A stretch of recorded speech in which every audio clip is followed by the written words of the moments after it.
And the question becomes, who is the more effective political leader?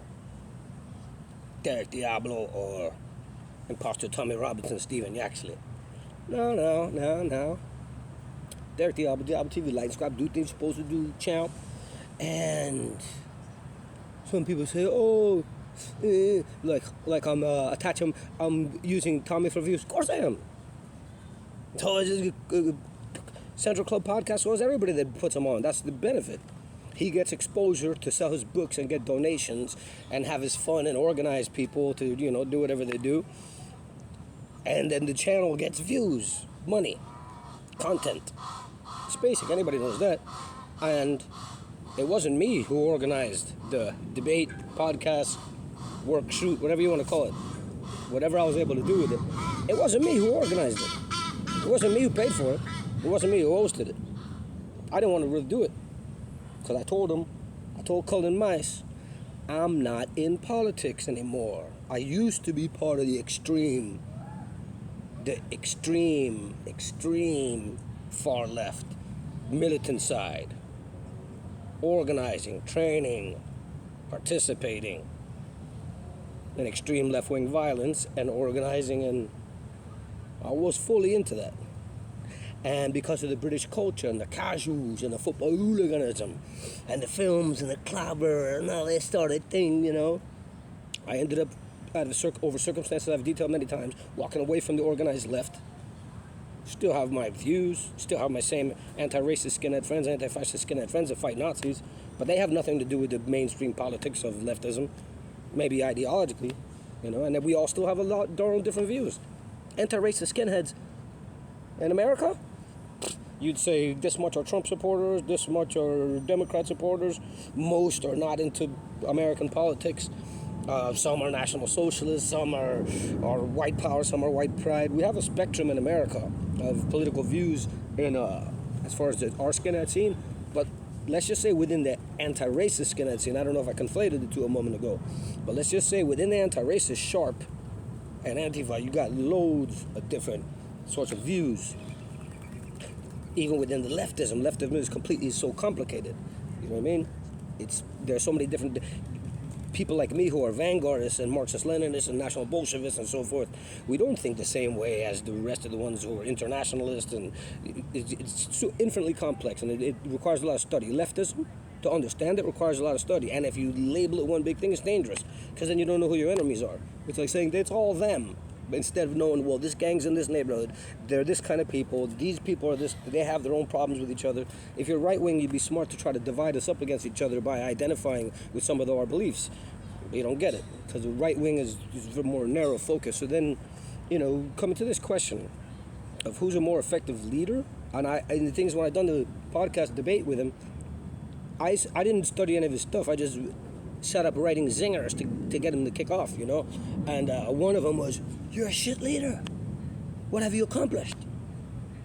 And then I welcome that argument. Forget about me for a second. What has Tommy Robinson, Stephen Yaxley, actually accomplished since being in the BNP, the British Nationalist Party, fascist party, whatever you want to call it, fascist, white people that consider that he's in the same tradition and in the same breath and the current embodiment of, and it's all over the media too, of course they're going to use it. Enoch Powell, Oswald Mosley, Tommy Robinson, BNP-EDL, whatever you want to say about the English Defense League and whatever your opinion is, it's an offshoot of the BNP, of a fascist organization. He's always going to be smeared and tarnished with that. There's no walking away with it. If you remember the KKK or Nazi party, you can't later on in life say, I don't believe in that stuff anymore, and those guys are racist. It doesn't work that way. He's always going to be tarnished with that. I would be a better leader for traditional British values. In fact, I think I am right now. And then, what has he actually accomplished? He's gotten a lot of people arrested. He's messed up the cause of white British people. Because if you mention anything publicly or in the media or politically about, this country is founded by British whites and, we deserve to have our say and we deserve to be respected. Done. Because of people like him. Now me, I could go over there and say, listen, You know, these are the indigenous people.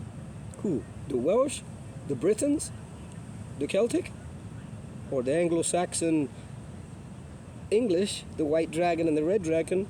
But either way, let's say those. I don't call that white. I call that Welsh, Celtic, and Anglo-Saxon. I don't believe in race. I believe in ethnic groups and nationalities, nations and ethnic groups. There's no such thing as race. Race isn't scientific. I'm scientific, you understand? Scientific socialism, Marxism, Leninism, National Bolshevism, Vanguardism. Woo! Now then, is he able to walk around in his home city? Is he able to walk around free? He doesn't walk around anyway. He has security everywhere he goes. Where's my security? I'm my security. God is my bodyguard. That's what I said, like Redman said. And they said, Redman, you're a famous rapper. How come you don't got bodyguards? He said, man, God is my bodyguard. They say, you got a gun on you? No.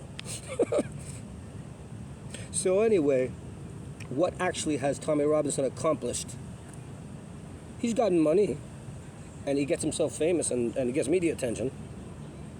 So he's got over $1 million off the stuff he does, plus more, and so he makes money off it, sells books and everything like that.